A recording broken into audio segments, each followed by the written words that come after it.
Hey, well, thanks and welcome to the Pork Inspiration Cafe, where I've partnered with America's pork producers to cook some really creative recipes. And I'm going to demo one iconic sort of pork dish now, and you can find other recipes on porkbeinspired.com, or even go to the Facebook page for porkbeinspired.com, where not only can you get some inspiration and some neat recipes, but you can help feed 125,000 meals just by clicking on the website. So the first dish that I'm going to demonstrate is this iconic pork chop. And to me, like, pork chops and applesauce is a dish that, you know, I have a lot of memory about. But of course, I have to do things a little bit differently. So we're going to pair the pork chop with pears.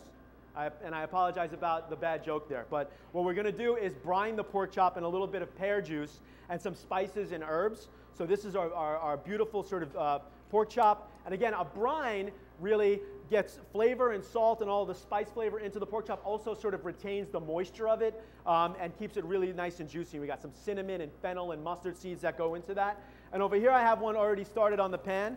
All right, we started it and cooking it with a little bit of lard because, you know, I'm a big proponent of nose to tail eating and using all parts of the animal, and quite honestly because they're all delicious. All right, so we're cooking that pork chop in a little bit of lard, and then I'm just going to throw in a little bit of whole butter here to sort of baste the meat, and throw in a little bit of some fresh herbs as well. So some fresh sage, and sage is one of those flavors that, you know, it's really synonymous with pork, whether you're talking about breakfast sausage, or apples and pork, or in this case pears, really works together. So we have our pork chop cooking, our pear-brined pork chop, all right?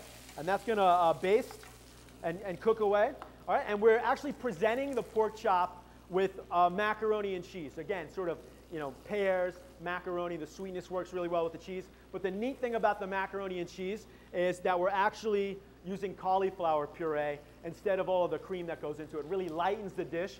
And for me, I have two little kids. It's a neat way to sort of sneak in some vegetables with your entree. You know, pork chop, macaroni and cheese. Oh, hey, there's cauliflower puree in there. So that's one of the dishes we're doing. We got a bunch of food out on the table here today. You know, one of my favorites is this pork Bolognese. You know, pork Bolognese to me, that's like my last meal because pork is so forgiving. It's almost impossible to screw up. That's why I go to it so often, you know, when I'm in competitive cooking. All right, but here it's just some ground pork and some pork shoulder.